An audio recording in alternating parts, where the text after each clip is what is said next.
Every year among the knitting projects that I finish, there are some that I'm so proud of, and then there are some that humble me.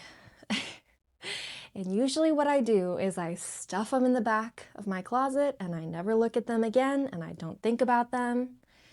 I put them in timeout. Every once in a while I'll pull it back out and fix what needs fixing, but I do have an ever-growing pile of knitting fails. And this year is the same. We have some knitting fails to go through. So today I thought it's time to face my fears and talk about what didn't go so great this year with my knitting, with the intention of learning from it. Because as I was preparing for this video, I realized there's some reoccurring themes, and it'd be nice if I could avoid making these mistakes going into 2026. So I hope you enjoy and maybe are inspired to look at your own knitting fails, because with any craft, you're going to have successes, you're going to have some lows, and it's important that we learn from them, right? That way we can grow. So grab your knitting, join me as I put on display all of the fails from this year. So the first knitting fail is what I'm wearing. Well, not technically. This yarn, I knit into 2 sweaters this year. Before it was the Louvre sweater, which is what I'm wearing, by Petite Knit. It was sweater number 25 by My Favorite Things Knitwear. And I knit it after getting so inspired by one of her Instagram posts where she knit sweater number 25 and skirt number 1 as a matching set in this pink Issachar Aran tweed. I had to have it. I ordered it right then. I cast it on. Beautiful. That was one of the impulse cast-ons that actually, in general, worked out. When I first finished the sweater, I loved it. It was beautiful. It was the exact vibe I was going for. However, as I was wearing it more and more, I realized that the fit was not quite what I wanted. I'll insert some photos. It just sat weird. I felt like the neckline was a little bit sloppy. I've since discovered through this project that when I want an oversized look, I don't necessarily love the drop shoulder on me. I think part of it is because I didn't use a mohair and so my gauge was off and I didn't make any modifications. And so maybe that affected the fit and the drape a little bit. But basically, I took inventory of this fail a couple months ago and I decided I was going to act on it right away. And I re-knit the whole thing. I unraveled it all, and then I blocked the hanks, and then I spun them back up, and then I knit this. This is, like I said, the Louvre sweater by Petite Knit. And the Louvre sweater calls for a DK weight, I believe, and this is an Aran weight. Although I would say it's like it's somewhere between worsted and Aran, because it is like a thick and thin yarn. So I believe I used 4.5 millimeter needles on this, and that was perfect. And it has beautiful drape, and you can see the neckline on this one is so much sleeker. And I fixed a lot of the issues with the fit. So it's a raglan style, but it's still a deep yoke, so I've got that oversized fit. I also have it a little bit more tapered at the end of the sleeve here, because sometimes I find if it's too big, it can look a little bit sloppy to me, and it feels like it's not quite as refined or tailored as I would like. And then I knit the body longer, and I did a split hem.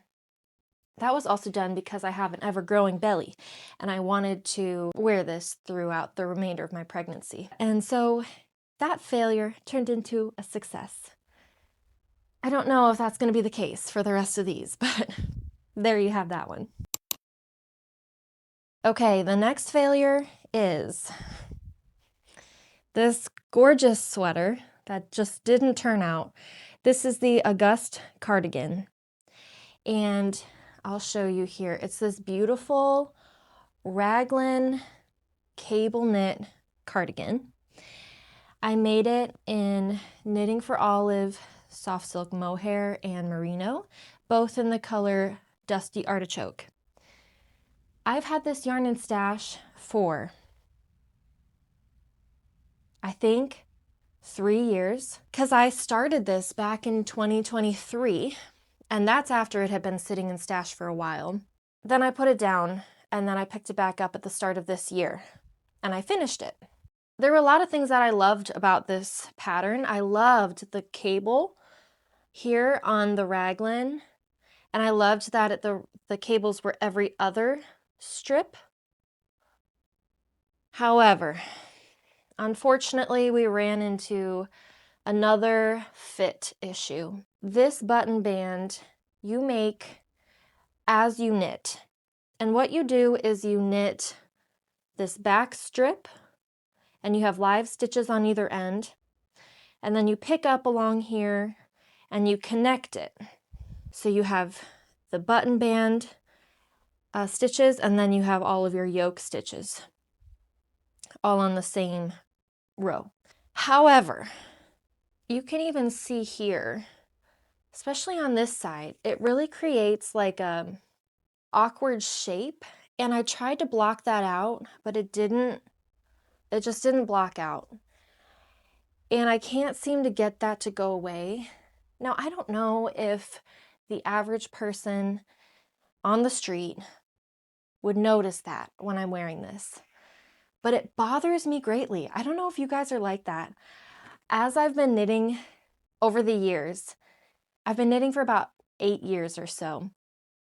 And as I've grown as a knitter, those small little details like bother me more and more. I want them to be perfect. And so that's why this has ended up in this pile. The other reason is that if I remember right, I think I deviated from the pattern on the sleeves. From my memory, there are no decreases on the sleeves. And like I just was talking about, I don't like a billowy cuff. So I deviated from the pattern and I added in my own decreases. Can you see that? Yep. I added in my own decreases here.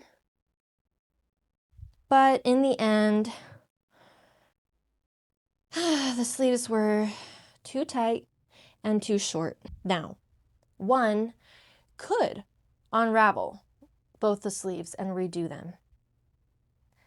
But then we talk about the other area in which this was a fail, and that's the color. I have recently, in the last 2 years or so, refined my color palette, and I'm on a mission not to deviate from it and create a beautiful capsule wardrobe where everything goes together and everything coordinates, and it's the colors that I love to wear, that make me feel beautiful, that complement my skin tone.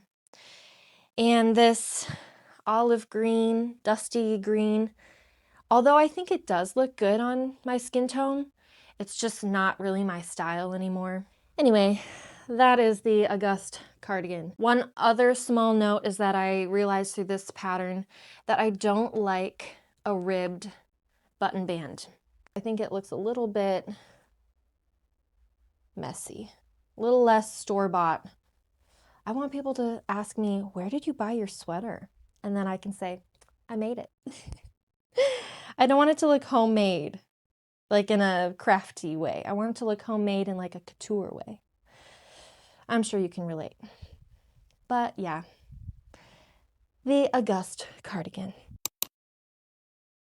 The next failure, another fit issue, you guys.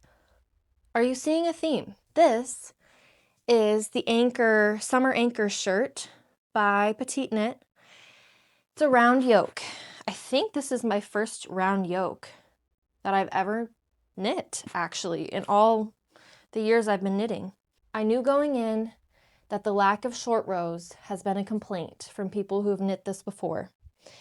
But I was thinking, oh, it's fine. It's so pretty. I'll still wear it. Well, I do still wear it, but you guys know, I'm sure, if you've ever knit something that doesn't have short row shaping, it just, as you're wearing it, it just slowly creeps back, back, back, back, back. And you can see it's kind of a wider neckline. And so what happens is the front of the neckline comes way up here, and then the back of the neckline is like this, almost like an open back design. Now, what I could have done, and if I really wanted to go back and fix it, what I could do is unravel all the way up until right at the split for sleeves. And then on the back, I could do some short rows here. I know that is a technique that a lot of people use when they're doing color work around yoke constructions, because that way you don't get a space in the back before your color work starts, and you still get the nice shaping. So I could do that. The other thing with this is that for some reason, the bottom flares out. And I don't know why it does that. There's no shaping in the body whatsoever. It's just straight down. However, it looks as if I've made a bunch of increases to give it a flared look. And even with my pregnant belly, it like flares out. So I don't know. I mean, I didn't stretch it out when I wasn't pregnant. And if it's flaring out now and has positive ease around my 7-month pregnant belly, what's going on? So, you know, I could fix it. I could fix that as well. I could rip back, make the short rows, and then add some waist shaping, some decreases if I wanted to. Come next summer, we'll see how I'm feeling. But yes, it's beautiful, but there's some fit issues. What's new, apparently? I also made another pattern with that same yarn, and that is the Margaux top.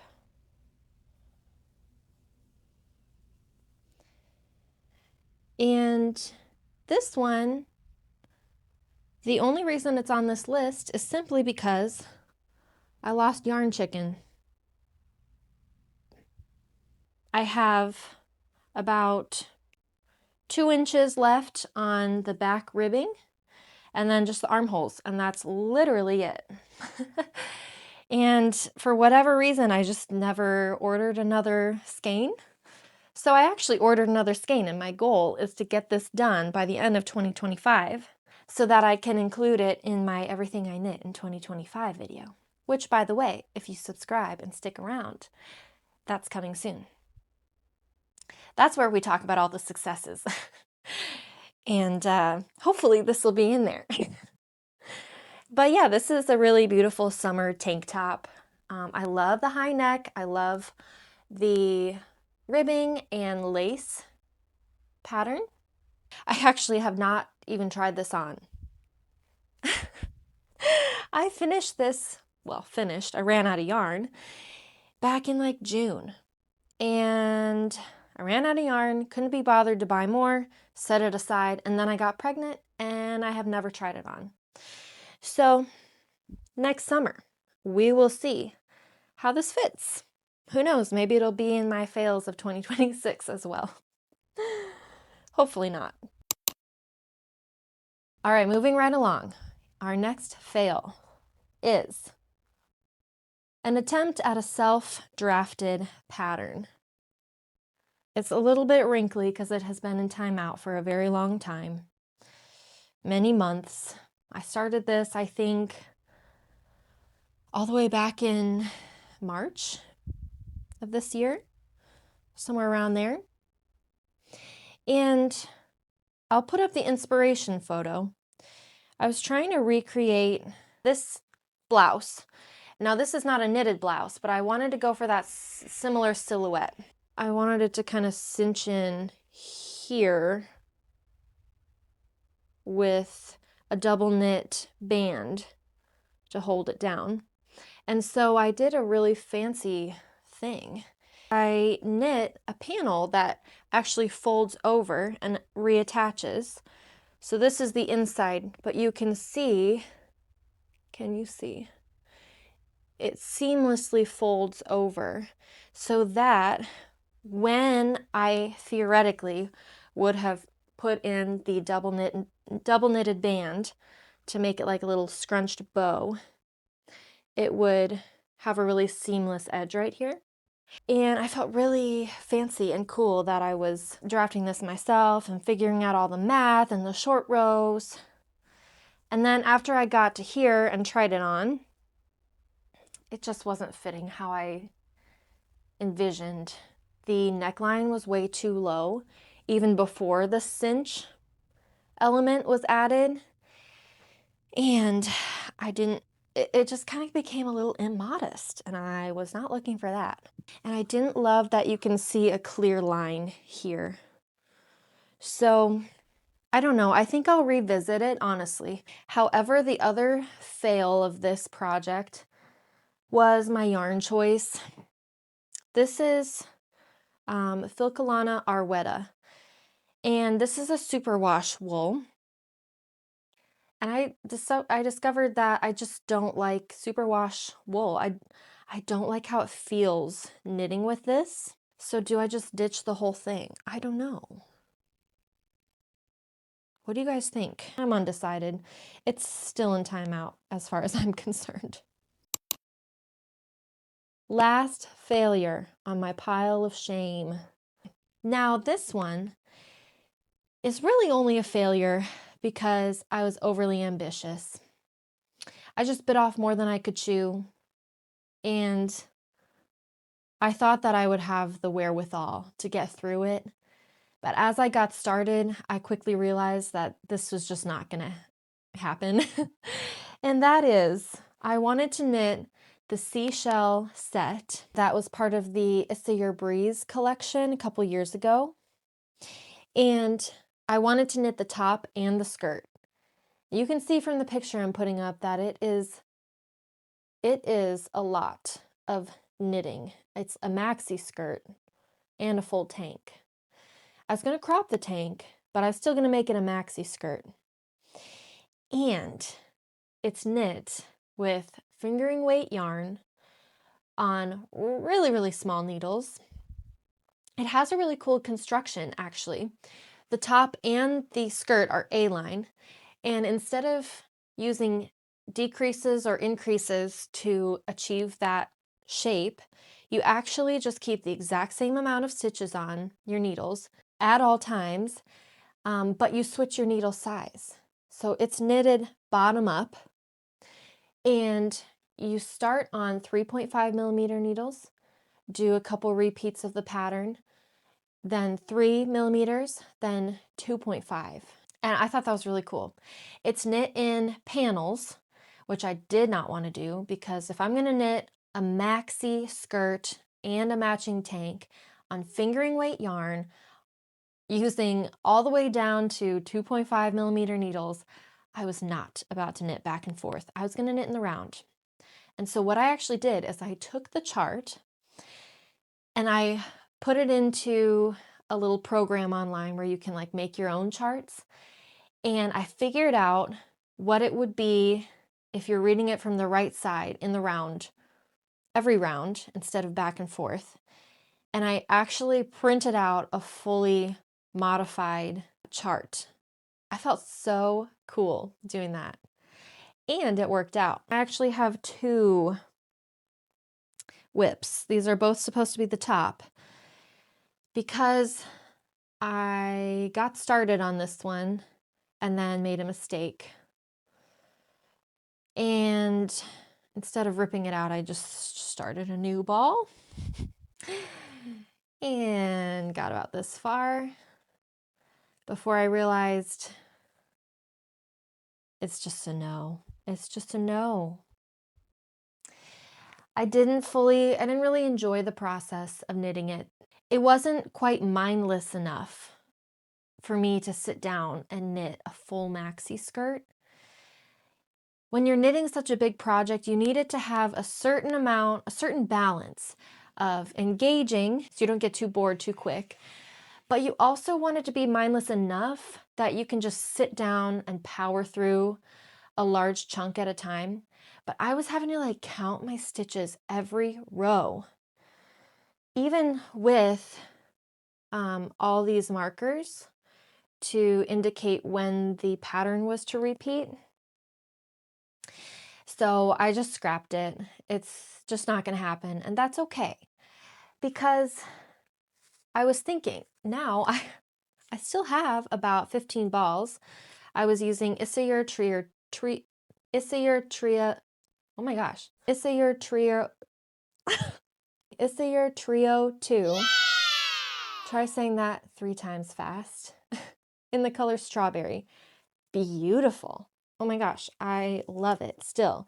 And I do still want to make something with it. So after much consideration, I have decided what I'm going to knit, but I'm going to keep that a secret because I will be sharing that in a later video when I talk about my 2026 knitting plans. So yeah, I guess the lesson here is just to be a little more realistic with what I'm willing to challenge myself through. I feel like this year, while we're reflecting, this year I did really challenge myself, and I knit a lot of things that I felt a little bit nervous or scared to knit, but I just went for it. And I had some really fun successes and things that I just can't believe that I knit. I grew in a lot of techniques and also just perseverance in some of those bigger knits. This is one instance where that did not work, but I'm still excited next year to continue challenging myself. But I think I kind of have a better idea of where my limits are. So now let's talk about some lessons that we've learned based on this pile of shame, all these failures. Obviously, fit. I need to be better about prioritizing fit, not only when choosing a pattern, but also when modifying a pattern or not modifying a pattern. I basically just need to make sure that I'm trying things on very frequently during those crucial points when all the shaping is happening. So like during the yoke, during the sleeves, making sure that I'm not getting all the way to the end of a project where I've finished it pretty much, and then I try it on, and then I realize that I should have made changes way back. Are any of you guys like that? I find that that is like a little knitting vice for me. I wait so long to actually try it on because I feel like it's too much of a fuss to put it on a cord and try it on, get up, but then I end up having to undo it, re-knit the whole sweater in some cases, which is so much more work. So I need to rewire my perspective there. So that is lesson number 1. I would say lesson number 2 would just be to buy more yarn than I think I need. I lost yarn chicken with the Margaux top. And if you caught my last podcast, or I should say my first podcast, I lost yarn chicken almost immediately upon starting my twist loop sweater by Other Loops. So I'm just gonna, in the future, buy more yarn than I think. I'd rather have scraps than be short by 1 ball and then not be able to get the same dye lot. That's just a nightmare. Lesson number 3 is a little bit more philosophical. I would say, as I was mentioning before, I want to continue to challenge myself. However, I want to be a little more mindful of my limits and find that just right challenge. I'm an occupational therapist, and that is a term we use with our patients, where you want to challenge them enough that they grow, but not challenge them so much that they are unable to do it and they become discouraged. You want to find the just right challenge. And so I'm going to apply that same concept to my knitting.